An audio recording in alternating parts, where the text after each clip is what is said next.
Welcome to the United States of Tiffany. Our commentary offers a humorous take on wrestling. Please note, we're not bullying or attacking the wrestlers. We're engaging with the choreographed sport and its storylines. Our jokes and observations are about the characters and storylines, not the real people behind them. Tourists and citizens alike, welcome.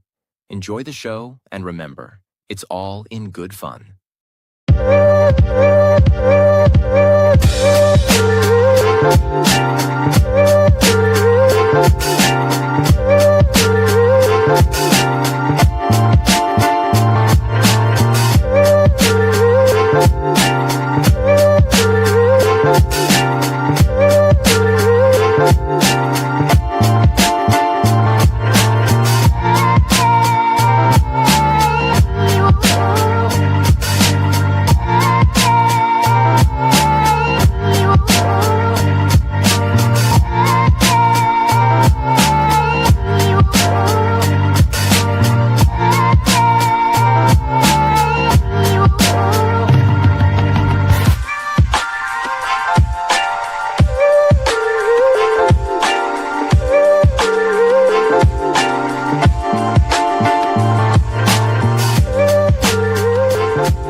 Okay.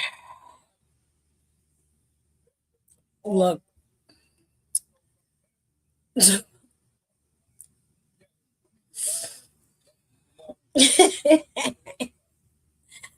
Oh my God. WWE know how to ruin a wet dream, don't they? Well,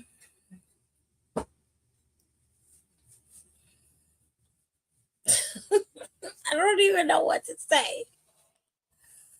Because I saw this coming. I knew it was coming. And I still was like, they might just let things slide and then set it up later, right? Right? Nope. The show kicks off. Jey Uso is injured. He no longer is a part of the chamber due to the attack he suffered on Smackdown. To this day, no one knows who the fuck is doing all of these random ass attacks. However, they seem to only be targeted at Bloodline members specifically. Specifically, Jacob and now Jey Uso. Now we move into how we got to the point where Jacob and Logan Paul were battling it out for the last slot since it was open for this particular chamber. Now, to make a long story short, okay. Hold on, let me turn my fan off in here. Let me make it short and sweet.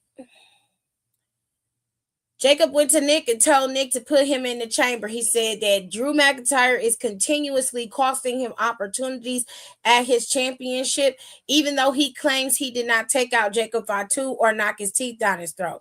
He also said that I want Drew McIntyre, and Drew McIntyre keeps finding ways to duck me. You put me in this match, and you want to take care of the problem of Drew McIntyre, and I'm your problem solver. So, out of fairness, Nick Aldis said, let me talk to my people and see what I can do. I'll get back to you. Jacob say, cool. Not too long after that, here come Roly Poly and his merry band of losers. Walking in, talking about some, I'm here to gift you a member and a person for the chamber. Hold up. It's a 22. Yo nigga got beat up. Bronson Reed is laid up somewhere while he was trying to qualify. He's now laid out for 4 to 6 months. Everybody else that's in there, Logan Paul included, they had an opportunity at the chamber. As far as I'm concerned, you should have been in the back of the line, and one of the SmackDown people should have been able to get that slot. But of course, they had to make it even. So a SmackDown person got to have a match, and Logan Paul got to have a match with Jacob Fatu. Now, you would think that Drew McIntyre would mind his fucking business, right? You would think that he would just go home and wait to see who won Chamber, because he would only have to face off against one person in Chamber. And I mean, after Chamber, and even if it is Jacob, he's outsmarted people before. All he would have to do is buy his time until Mania and beat Jacob at Mania. And then it'll be a one and done. You won't have to worry about it, right? At least in theory. But of course, with Drew McIntyre's brilliant mind, he can't seem to see the writing on the wall. So we're stuck in this hell of him constantly involving himself in shit that don't have nothing to do with him. He comes out there talking while everybody is chaotic backstage, trying to figure out what the fuck is going on. And while he's rambling on and on about being a truth teller, I will give him this. I do not believe he was the one who attacked Jey Uso. I don't believe that at all. It would also be too obvious for it to be Jacob as the one who attacked Jey Uso. Whoever attacked Jey Uso, and I hate that I'm saying this, please forgive me, is also the person who attacked Jacob a few months ago. I was hoping it was Drew, just so we can wrap everything up in a nice little simple bow. But something is telling me that it wasn't. And I'm leaning more towards it probably was Randall, because he looks like he's about to start turning into a villain sometime soon. Although Aleister Black will like to believe that he has some power and control over people, the weakness of his character right now really bothers me. But I'll get to him in a second. And his bitch. I'll get to them in a minute. Look, just to give you guys a clear rundown to make it short and sweet, everybody came out there. Cody came out there and was like, Drew, I feel like whooping your ass. Drew said no. Then here come Randy. Randy said, Drew, I'm gonna whoop your ass when I get to you after Chamber. But Cody, you know, he was like, look, you and I got beef, because it's every man for himself in this Chamber. And before he could finish saying what he had to say, Trick Williams came out there and the whole crowd went bananas. Then after that, here comes Javon Evans. Smack Trick Williams back in the back of the head. And then here come LA Knight. Everybody had something to say. Everybody had something to say. Until they got punched in the mouth. Trick Williams and LA Knight was fighting in the back.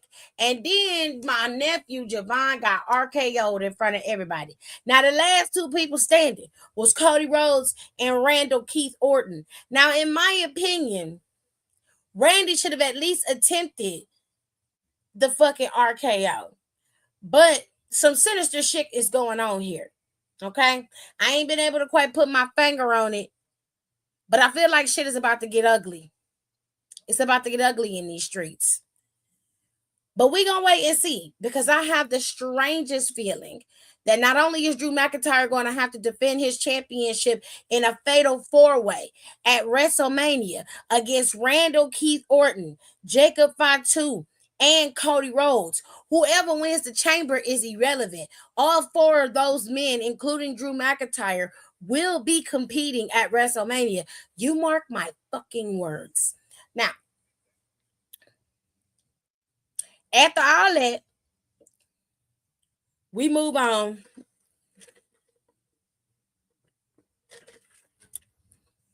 Poor Jay, he didn't deserve to get treated like that. It's an easy way to set up that fatal four-way. I guess.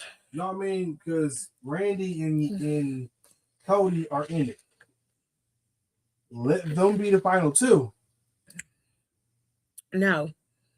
You don't even have to use a chamber to do that.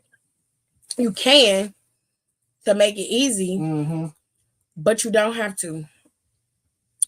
Because Nicholas told him if he keeps interfering in his business, he gonna do something that he regret. And he definitely did it today. Now, if I'm Nick, right, and I'm watching Smackdown and I see you interfere, I'm gonna bide my time. I'm gonna wait. I'm gonna wait until after Elimination Chamber, and whoever wins, I'm gonna be like, look, Drew McIntyre has cost Jacob Fatu every match that he's ever been in to qualify for this match. And Drew McIntyre has cost Cody Rhodes every match he has been in to qualify. I guarantee you he'd be at that chamber match. I guarantee you he's going to interfere. I promise you he will. Either way, the first match of the night went to this shit. I'm gonna be honest with you. I don't give a fuck about what's going on here. I don't care. It's just not worth watching. Okay, it doesn't mean that it can't be. It just means that it's not. I don't like the incessant. The Wyatts are not being. They're not being aggressive enough for me. I don't know what's going on. I don't know if WWE is telling them to fall back a little bit or whatever. But I remember when Bray Wyatt, and just the Wyatts in general, it was a very much cat and mouse type of situation with them. And there was no way that they were going to be just outsmarted and then constantly looking weak. Even when they failed, they still were a strong villain to contend against because of the mental gymnastics. And while I understand that Bray isn't there anymore, there's still the element that the Wyatt Six creepiness could still be up in the ante. I don't understand what they're doing. I'm confused. When this is like a regular ass group, if this was like Miz's group, or if this was some some random ass group that they created, if this was Judgment Day, then it would make sense for me, right? But we're talking about the Wyatts. They're supposed to have supernatural shit on their side. You're supposed to be master manipulators. Where is it? Where is the fun of it? Like, you're not even utilizing that to the best of your advantage. Like, God, I don't know what's going on, but you're taking the piss out of it, mate. Like, we missed the elements of the Wyatts that made them the Wyatts. There's a reason why that name rings fear, or at least it should. And for y'all to just be taking this man's legacy like this and tarnishing it, y'all are on some fucking bullshit. I don't know what's going on, but I don't like it. Fix it. And this is not about the MFTs. The MFTs are doing their job. They're supposed to be heels, and they're maintaining what they're doing. My problem is how the Wyatt Six are responding to what the MFTs are doing. They ain't menacing enough for me. Okay? They not torturing them enough for me. And I need them to be going at their necks. I need them to be on their ass every week to the point where they can't eat, sleep, shit, do nothing. I want full carnage. I want full manipulation. I want full psychological warfare. I want war. And they're not giving me war. This shit is boring. It's boring. And I'm just not with the shits. I'm not with it.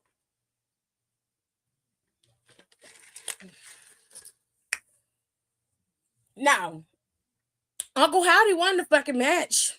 Tried to get his lantern back, and Tyler's big ass kicked him in the face. So it was like, where the fuck was the Wyatt Six at the whole time? You know what type of shit? This is my thing. It be the logic of it all, right? Like, let me make it as clear as possible. Logically, I know, like, most people are going to track your behavior, right? Like, I put it this way, AJ, if you know when you was fighting somebody and they hit you in the face with a chair once, you know at some point that motherfucker gonna try that shit again, right? So you're gonna either move the fuck out the way or get the chairs before he get it. Yeah. You see what I'm saying? Now look, why are y'all trusting that the MFTs are going to keep their word? The MFTs stayed in the back the whole time the match went down and Solo lost, which proves that Uncle Howdy said was true, right? Problem is, when he got ready to get his fucking lantern, you motherfuckers were not where y'all was supposed to be. Where was you at? Because how could you trust that them motherfuckers was going to let you get that lantern without fighting for it? They hang on Solo's teeth like it's the last last milk they gonna ever get in their life.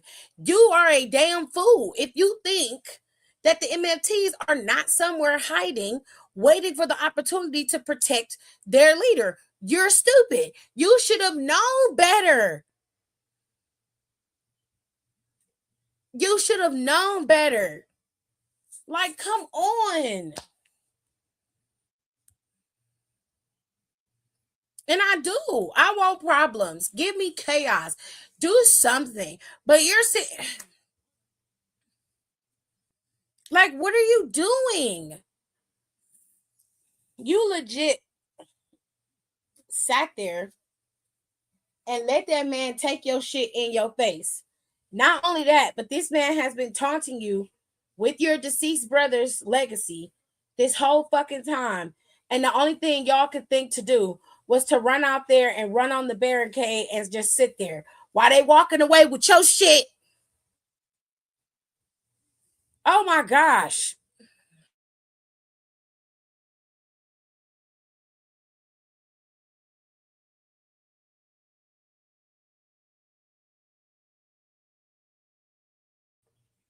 That is the wildest thing to me. Like,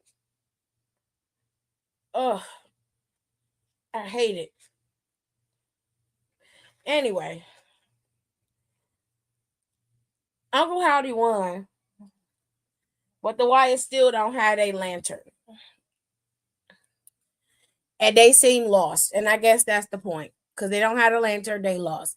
Doesn't look right to me, but I would imagine the lantern would guide them back to the MFTs and continue to keep them there. But whatever. Bum ass Tiffany had a match today. But it ain't this match. She had a match with Asuka. It was impromptu. She beat Asuka. I mean, she beat Kairi Sane. Because Asuka came out there with the switcheroo and she basically was like, I'm not wrestling you. I'm smarter than that. I got a match tomorrow. I could possibly go back and be a champion again. I'm not going to risk that on little Tiffy, Barbie, tacky, toopy, boopy. I'm not going to do that. So, Kairi, get your ass in there and do it. You a subordinate anyway. Get your ass in there. Kairi Sane did what her mama told her to do. She got in there. She probably would have won the match if Chelsea and them wasn't out there causing interference as much as they were. I low-key wish Chelsea would have cost Tiffany the match, but Tiffany ain't lost a match since her ass came back, which is very baffling to me. It's extremely baffling to me, but whatever makes you happy, okay? Later on in the night, Jordan Grace went up against Candice LeRae, and as Candice was in the midst of the match, she had control during this time. Fucking Johnny Gargano decided to wake up from his slumber and then continue to walk away, which caused Candice to get distracted and ended up suffering a loss to Jordan Grace. So Jordan Grace is back in the winning side of things while Candice is still on quite the loser streak. And meanwhile, her husband walking around like he done lost everything he done ever bought. And I wish he would take his low rent raggedy ass back to NXT and go on over there and be the general manager for a little while so he can stop getting on my goddamn nerves. Okay, that's what I need him to do. Johnny Gargano, get your ass over to NXT. Please. Thank you. Y'all knew this match was coming. Obafemi went up against Miz tonight, and Obafemi decimated this motherfucker. They tried to have a little verbal war back and forth, but Obafemi wasn't trying to hear it. Obafemi basically told that man, Mike, you a dead man, you gonna die tonight. And Mike said, what? He said, yeah, you gonna die tonight. And that's exactly what happened. We watched a massacre on TV. We watched Red Rum happen right before our very eyes. Okay? Obafemi has been booked extremely strong. He is very much over, a superstar, if you will. It is only a matter of time before he is looking at that title picture. I say by this time next year, Obafemi will have either competed for that championship or he's going to be in Elimination Chamber next year. I promise you that. I promise you that. With that being said, another match. Carmelo Hayes had his United States Championship open. He was saving that slot for Ilya Dragunov, to which Ilya declined because he didn't feel like he was worthy of the chance.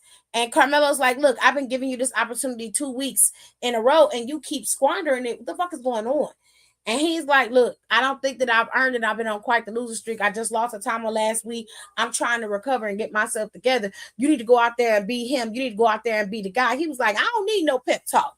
I'm not the one who need to get myself together. It's you. It's you. You the one who out here broken, acting like you can't do shit. I'm the champ. I know what I am. I know what I gotta do. I know what I've been doing. You need to be finding who you are. And then he walked his ass out there. So we got Matt Cardona base versus Carmelo Hayes, and Carmelo Hayes did beat Matt Cardona. It was quite the feat, though. Matt almost had that motherfucker.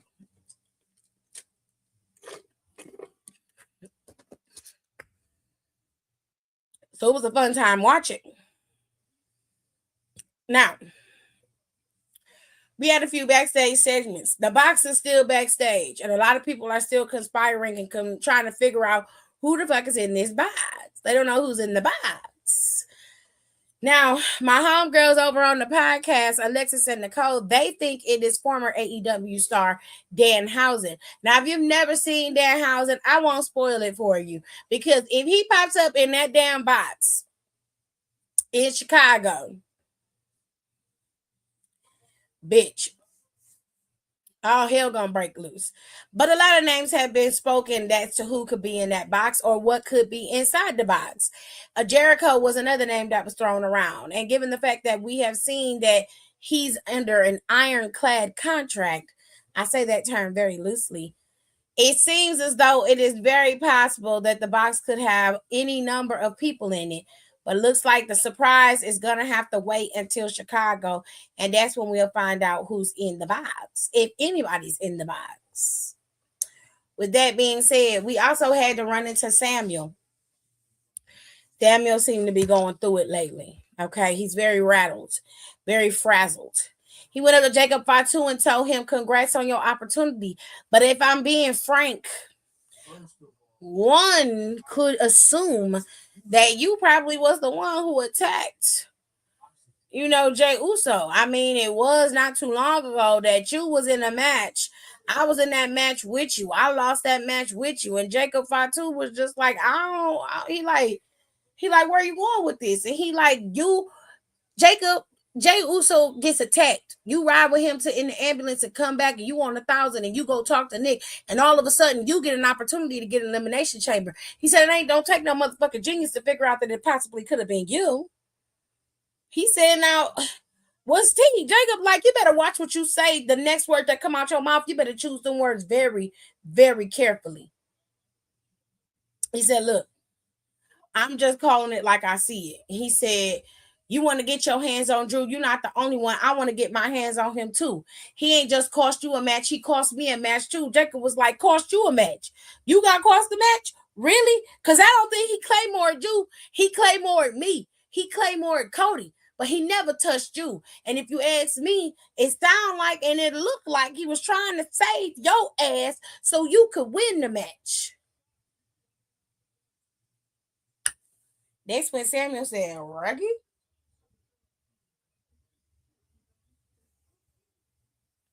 He was like, yeah, that's what you did. He said, look, I'm sorry, Jacob. I just ain't been in the right frame of mind as of lately, and shit just ain't been going right. But you go out there and you win that match, and you had that.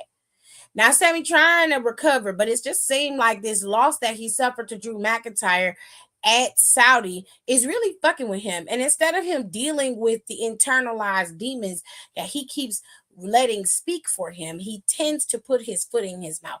Now, when it comes to Cody, he wasn't wrong with what he said to Cody. He actually was spot on. He was right on the money. But when it comes to Jacob, if Jacob wants you, he coming to get you. He don't have to do no sneak attacks to attack you. That is about a person who's trying to hide in plain sight. Whereas Jacob has always been very boisterous and in your face. If he attacks you, you know that he's going to do it. You see it coming. This person who did this attack is intentionally hiding what they're doing so that they can continue to operate as someone who is an ally and not somebody who's planning and plotting behind the scenes. So you have to think in terms of who would be the least likely. And right now, that person would be Cody Rhodes. If you really think about it, Cody is the most plausible. Cody has the most to gain with Jacob not being in the chamber. Cody had the most to gain when Jacob got taken out when all his teeth got knocked out. And Cody would have the most to gain by removing Jey Uso out of the chamber. Not only that, but him attacking Jey Uso to get him out the chamber, that'd be a little bit far-fetched. That'd be a little far-fetched for him to do that. Because him attacking Jay just leaves the spot open for somebody like Logan Paul to weasel their way in. Which in hindsight, because they attacked Jay, it could have been one of the members of the Vision that just did a copycat attack. Because there hasn't been another attack since Jacob got attacked. This now is the second attack. So, deductive reasoning, ladies and gentlemen. We have to put 2 and 2 together, okay? Like I said, Cody Raheem Rhodes is the most plausible, least likely suspect to have committed the atrocities. However, like I said, a person who is hiding in plain sight, pretending to be an ally, and has done the worst of the worst will always be the one that you least expect. So it's between Randall Keith Orton and Cody Raheem Rhodes, in my opinion. Now, could it have just been Drew just to wrap things up in a nice little bow? Sure. Sure. And the way he went after Jacob tonight and how he's been going after Jacob since his attack, it doesn't help the situation. However, I will say this. Drew McIntyre does tend to tell the truth. However twisted it may be, oftentimes he is telling a version of it. He usually switches around a few details to make himself out to be the victim. And then he'll leave out things or omit certain truths. But most of it, the baseline of it is true. Yes, Drew McIntyre has not been able to be a part of a lot of the festivities as of lately. No, he hasn't been needed. There's no reason for you to be a part of the festivities. You need to be sitting your ass down somewhere, waiting to see who your opponent is, not interfering to try to orchestrate who it should be by your hand. And that's why Nick Aldis needs to make this match a fatal 4-way going into Mania. Simply because he can't mind his fucking business. That's the problem. Now, I warned y'all Wednesday, that if these two, Rio, lost these damn titles to these two, y'all know what's gonna happen. I'm finna book this match for you because I'm finna tell you what they about to do. Next week when they had their celebration, the Bella Twins asses is gonna pop up. They're gonna be in Portland, Oregon next week. And once that happens, that's gonna be the beginning of the feud between the Bella Twins and the Irresistible Forces. And that's how we're gonna go there. Okay. Now, once you can go. You can go. Thank you. Once these two go to WrestleMania to go up against the Bella Twins, they're going to drop them tag team titles. Something tells me that Triple H wanted to protect these two top stars in Rio.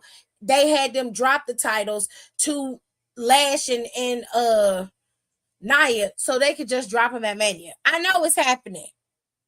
And I told y'all, if Rhea's ass lost these titles today, she is a top contender to win this Elimination Chamber.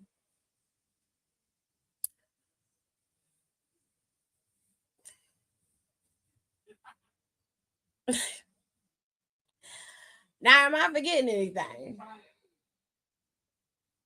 I don't think I'm forgetting nothing. Now she fucking know. You fucking know. Oh, shit. Well, I don't think I'm forgetting anything.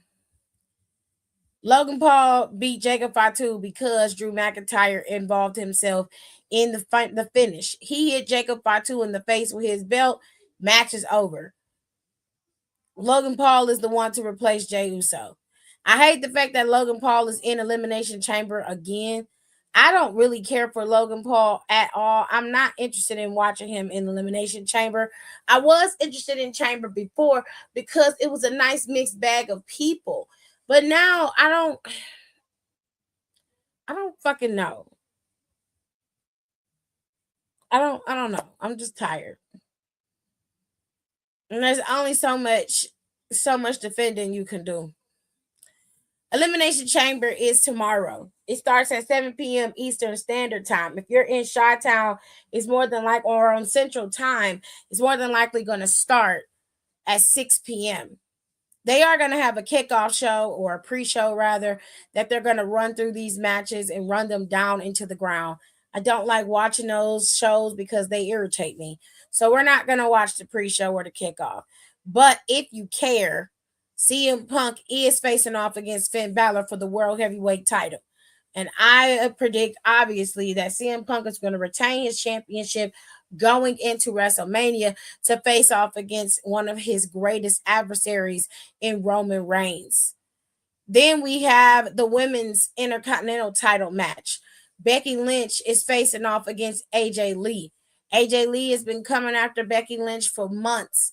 And now it's time for them to finally meet in the ring one-on-one and no distractions. But I guarantee you that y'all favorite Becca is going to retain her championship. And this is not going to end here. It will end at WrestleMania in Las Vegas. Finally, what was the Elimination Chamber has now changed for a third time. Jey Uso is out and Logan Paul is in. Logan Paul, Javon Evans, Trick Williams, Randy, Cody, and LA Knight will all compete to determine who will face off against Drew McIntyre at WrestleMania. But I have a sneaky suspicion that two of the people who will compete against Drew McIntyre at Mania is in this match. You could take a guess as to who those two will be. Now, if they don't make that into a fatal four-way or a triple threat of some kind, I'll be shocked. But, you know, whatever makes you happy. Moving on, the women's elimination chamber is probably the most unpredictable because you could have any number of people win in this chamber. Four of these women would be viable and actually decent winners in this match. Raquel Rodriguez, Rhea Ripley, Alexa Bliss, and Kiana James all could put up a good fight against Jade Cargill, especially fuck ass Kiana. Now, me personally, if I'm going to go full on star power, I'm going to pick Rhea Ripley. And I know that's not what y'all want to hear, but Rhea doesn't have to beat Jade Cargill at WrestleMania. Shocker. Her ass just needs to be on the bill. Now, if you want to go with rebuilding or doing some new building and building new stars and actually setting up the future, then maybe you should go with Raquel Rodriguez because you can have a double entendre here with storylines. Raquel could be going after her own goal, leaving Judgment Day and Liv Morgan to her own devices. Liv Morgan will go first on the first night and lose to Stephanie. And as Raquel is competing against Jade Cargill, she should come out there and cost Raquel her title. This should be the catalyst of the Judgment Day beginning to deplete and break down, and those two should start a feud of their own. Or you can always start the feud early and do what Nicole said, which is have Raquel pick Stephanie anyway, even though she would have to go up against Jade Cargill. Me personally, I don't think WWE is that creative enough to allow that to happen. I just don't. I don't think they're that creative. Charlotte eating ice cream is me when I'm sad and depressed. Okay. Like, I got ice cream in the freezer right now. Jade and Raquel and me Chin and B5 segment. What you think they doing with that? I don't think they're doing anything with that. I think in terms of Jade Cargill and Raquel, Jade Cargill was talking to everybody. So she had a segment with just about everybody. Kiana, Alexa, Asuka, Rhea. I don't think she walked up on Tiffany. I didn't see her walk up on Tiffany, but she had a little segment with just about everybody. So the segment between her and Jade Cargill didn't really move me or faze me. It didn't bother me too much. The Meechin and BFAB segment we've seen since last week. The girls have returned and they stalking her like they should, making her be on her P's and Q's. Stop allowing her to feel like she's untouchable. As a champion, you shouldn't feel that way. You should always have your head on a swivel because you have something that people want, that have been wanting and needing. So no, you're not going to be safe out here in these streets just because you have a fucking championship. You should feel uneasy all the time, which is exactly what they're doing.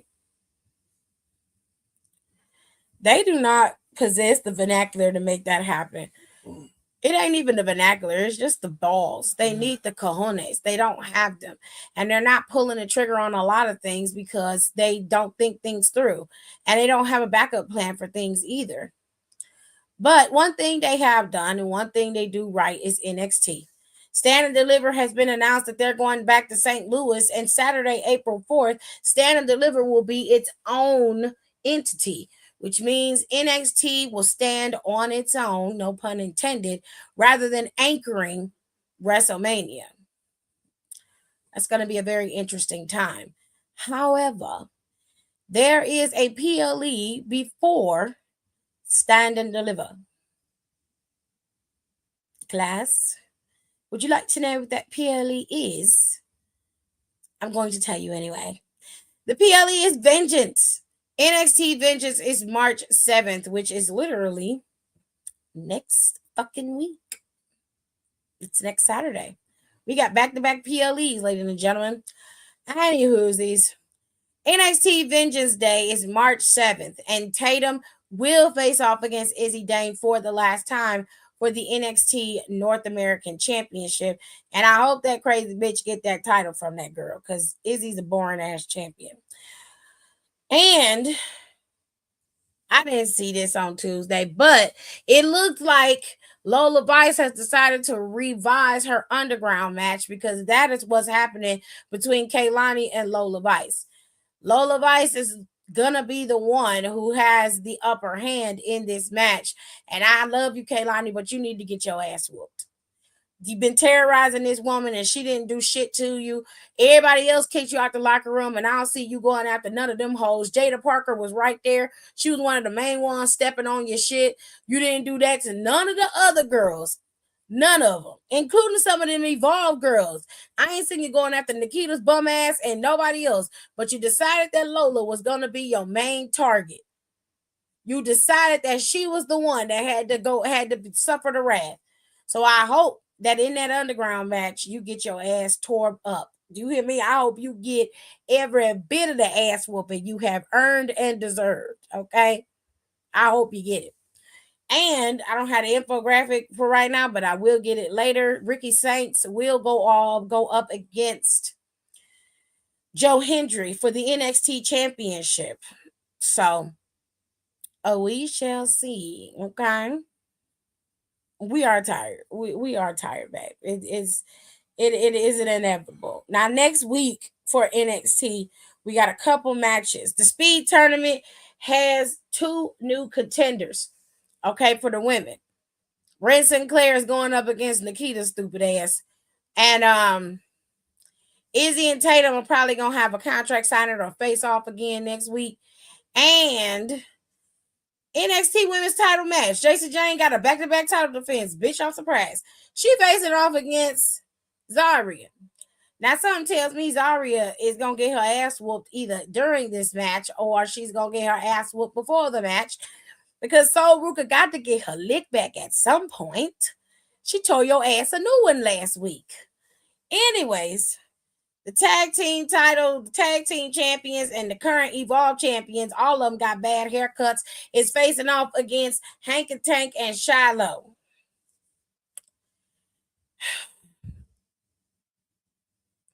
And that's it. They ain't showing what's going to happen on Smackdown and Raw next week because we got Elimination Chamber to look forward to, baby. It's a lot going on. But you know what? In order for you to be excited, you have to clear your mind of all the stupidity that we have seen between last night, tonight, tomorrow, and Monday. Clear your mind of all stupidity and just focus on it's going to be a good PLE. We're not going to be worried about it. We know Chicago going to be hypey because they hometown hero going to be there. We're going to let that be the catalyst for it being a good night. That's it. That's all. Because we don't have nothing else to hold on to. Okay? That's it. Shallow in that damn tooth, child. Release your inhibitions, please. Please do it because it's killing us right now. And I want y'all to be very clear. I want y'all to understand something. If you come in my comments being transphobic, being fat phobic, being homophobic, I'm not even going to argue with you. I'm just going to block you. Okay? One of y'all decided to come in my comments and just go off talking about y'all. Oh, look at the trans women. Nope, blocked. Not going to argue with you. Not talking about it. Have no desire to have no debate about nothing because I don't talk to ignorant people. I'm just going to block you. Now, I don't know what's wrong with y'all, but it seems like because y'all are so used to seeing the same women, you know, the ones that be on their back on a certain site that starts with a P and ends with the B, y'all are used to seeing certain things. You don't understand that women come in all shapes and sizes, big, tall, small, fat, skinny, and all that good shit in between. So some of y'all seem to be quite lost in the sauce. And it has more to do with y'all than it does with the women that you see. Not to mention, there's nothing wrong with trans women, but using trans women as a attack on cisgender women is disrespectful. And I'm just not going to let you do that. So if that's what you're coming over here for, keep your ass over there on your shit and go live on your shit and do that over there. But over here in these streets in the United States of Tiffany, it's not allowed. You will never be a citizen nor a tourist, nor will you be a diplomat of my country. Okay, you're going to get your ass the fuck up out of here because that's not how we roll over here. Okay? We don't roll like that. Period. No tampon. That's crazy. We're not rolling like that. So keep y'all shit together. Now, I have a few announcements. For some of y'all, I have a few announcements. Now, y'all need to go over there to my video that I just posted. I have a short up there for Wrestle Each. Y'all need to go blow that shit up. Okay, go watch it and go like it. Be nice. I made a quick spaghetti and then I made a short about it. Go over there and watch it. Secondly, on Sunday, y'all will get 2 episodes of Reading and Chill. It's coming. Okay, I'm getting ready to edit the video tonight and get it up and scheduled to go. 2 episodes on Sunday of Reading and Chill. I may release it Saturday night after the PLE, especially if the PLE is bum. If the PLE is ass, then y'all will be able to listen to me read the Black as Fuck history book and finish it out. We halfway through, baby. We almost through it. But it's a good book either way. You learn a lot by reading that book. So y'all can bring y'all asses over here, get y'all something to eat and drink and listen, okay? And learn yourself something. All right. And then in a few weeks, we're going to finish reading Rico's chapter. He done wrote another chapter. So we're going to get into Rico's stuff in a few weeks. But I want to finish reading the Black as Fuck history book. And we might get another one and read another book. Okay. Because it's learning and caring. We got to learn. Learning gets you together. Learning gives you knowledge. And knowledge is what? Say it with me. Power. Okay. You must know. You must know the truth. Now, if you would be so kind as to do something else for me, since y'all are here, get your asses over to my Stuff I Want to Talk About podcast and go listen. There are 3 episodes up there. Reddit posts. We done did 2 episodes of Reddit stories, and they're very good Reddit stories. We done did an episode of TikTok stories. Them TikTok stories are fucking crazy. Okay, y'all got to go over there and listen to that TikTok stories one. Okay, go over there and listen to it. It is up. I want y'all to blow that up too. Be my friend. Love me. I love you. All right. And I will see you guys next time. And if you want to see more Wrestle Eats shorts, I can do the shorts. The shorts are much easier to edit and get up there. And I will do longer form videos if that's what you want me to do. But I need y'all to let me know in the comments what y'all want from me in terms of content so I can do what caters to what you guys like. Majority wins. So if you guys want to see more cooking stuff involving the wrestlers and all that kind of stuff, cool. I'll do that. If not, I'll just focus on this. And with that being said, I'll see you guys tomorrow after Elimination Chamber. Please, please, please do not expect anything for Elimination Chamber. Keep your mind open and just watch the show. I promise you, it's an easier way to watch it. Otherwise, you'll be like me and your brain is just going to be fried because you'll be screaming into the void and nobody will be listening. Trust me. Just shut your brain off and have a good time. I will see y'all next time. Thanks for tuning in. Don't forget to rate, comment, and subscribe for more wrestling content. Check out our merch and consider becoming a member for exclusive perks, special emojis, and members-only content.